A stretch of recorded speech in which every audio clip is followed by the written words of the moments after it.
Before starting any of your processes, you need to ensure that you've undertaken hand decontamination through hand washing and that you're wearing all the required personal protective equipment that is appropriate for the task you're about to undertake.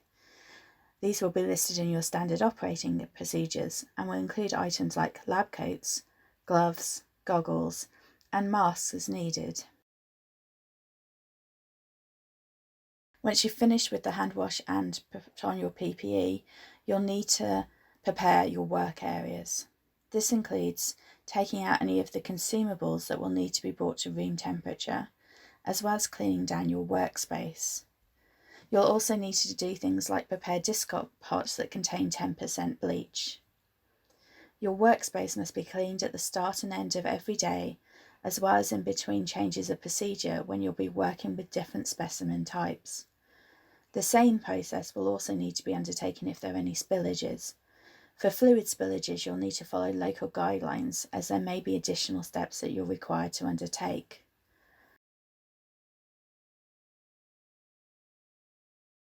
Preparing and cleaning down of your workbench includes not just cleaning down the bench space itself, but any of the equipment you're likely to use, including racks and pipettes.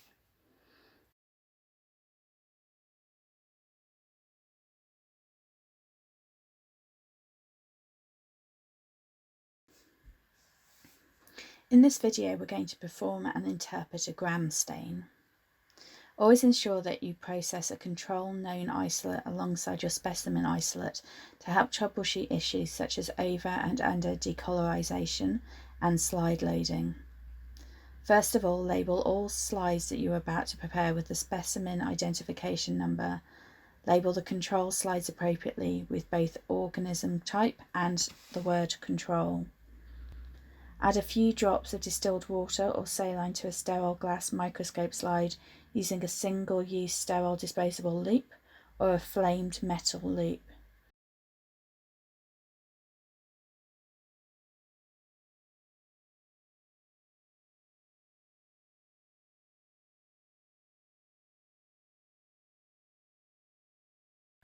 Using a single use of flame loop, touch a single colony and emulsify on the slide to produce a lightly turbid, cloudy, homogeneous suspension of bacterial cells. Do this gently to reduce aerosol decontamination and splashes.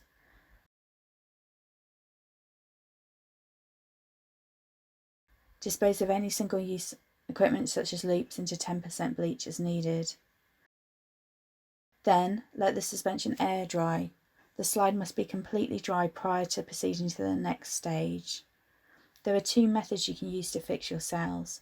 If methanol is available, you can flood your slide with 95% methanol for a minimum of 2 minutes and then rinse with tap water and remove any excess fluid. The other method is to heat fix the smears by passing the slide through a flame quickly 3 times. Do not overheat the slide, as overheating the cells can cause a significant distortion of the cellular structure. To start the gram stain, place your slides in a staining rack and flood with crystal violet ammonium oxalate and leave for 1 minute to stain. Time this minute using a clock or a stopwatch, whichever that you have available. After 1 minute, rinse with water and shake off any excess fluid. Make sure to avoid touching the slide with the top of the reagent bottle and be gentle with application. The next thing we're going to do is flood the slide with grams iodine for 1 minute. Avoid touching the slide with the top of the reagent bottle and be gentle with application throughout in order to reduce the risk of dislodging any cells. Once you've applied the grams iodine, time this using a clock or a stopwatch. Rinse with water and shake off any excess fluid.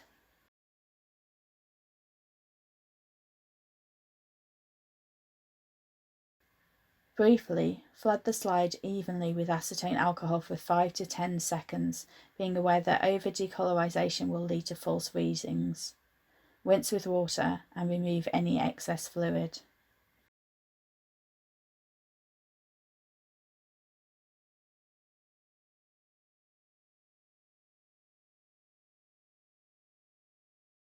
Counter stain with carbofusin for up to 1 minute. Time this using a clock or a stopwatch.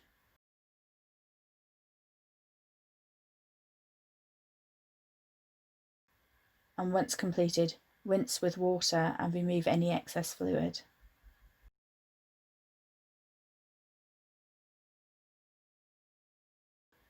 Then gently blot the slide using bibulous paper or a clean paper towel. Then wait for the slide to completely dry before reading. When reading a gram stain, you should make sure that your initial localization of smear on the slide is done under the time 10 magnification. When you've visualized your smear, you can then change from times 10 magnification by adding a single drop of mineral oil and changing lens to times 100 magnification. You will need to refocus the microscope between changes. When reading the slide, ensure that you scan over the entire image of the smear to check for staining conformity, as well as checking that individual bacterial cells are stained evenly. When reading, find a section of the smear that is evenly dispersed and when single bacterial cells can be easily visualized. Make sure that the size of the bacterial cell is as expected, i.e. not large like a yeast cell, which may appear gram-positive. There are a number of common problems when reading gram stains to look out for. These include over-decolorization, which is a lack of purple pigment in gram-positive cells. Decoloring for longer than necessary can result in a gram-positive organism appearing gram-negative, i.e. pink. Pay extra attention to colonial morphology to identify this problem, as well as ensuring that your control slides are stained correctly. Under-decolorization is the increased presence of purple stain throughout the smear due to the insufficient application of acetone alcohol. This can result in gram-negative bacteria appearing to be gram-positive, i.e. purple. Pay extra attention to colonial morphology to identify this problem, as well as ensuring your control slides are stained correctly. Unexpected results. If a mixed gram result is visible, i.e. a mixture of morphologies and gram-positive as well as gram-negative organisms, this may well indicate that a single colony was not picked and that your culture was mixed. Repeat the gram stain, ensuring you only touch a single isolated colony. If you're using a plate that is older, you may need to subculture so that you have access to a fresh overnight culture plate. If there is any doubt that the colony selected was not from the target, repeat again from the primary plate. Please also bear in mind that gram stains should be undertaken from fresh overnight cultures. If you've conducted a gram stain from a plate that has been re-incubated or stored for more than 24 hours, they may stain incorrectly. If no organisms are seen on the slide, check that the microscope is appropriately focused on the smear and look at a different section as required. If no smear present or truly no organisms seen, this may indicate that the cells have not been appropriately fixed to the slide prior to staining. Therefore, make a fresh repeat slide. Overloading of the slide. If cells are not distributed evenly over the slide and appear instead as clumps, these will not decolorize appropriately and may yield a false gram-positive reaction. In this case, repeat the slide with a lighter suspension of cells and ensure that they are homogeneous within the mixture for an even spread across the glass side surface. Another problem is excessive heat during fixation. If bacterial cells appear malformed in shape, this may be due to excessive heat during fixing, and therefore the process will need to be repeated. One final problem is insufficient iodine exposure. This could lead to a false gram-negative reading, as iodine acts as a mordant fixing the crystal violet to the cell wall.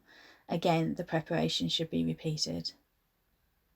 If you have any of the above issues, repeat the process with special focus on ensuring control slides appear as expected. You will then need to clean down your bench space appropriately.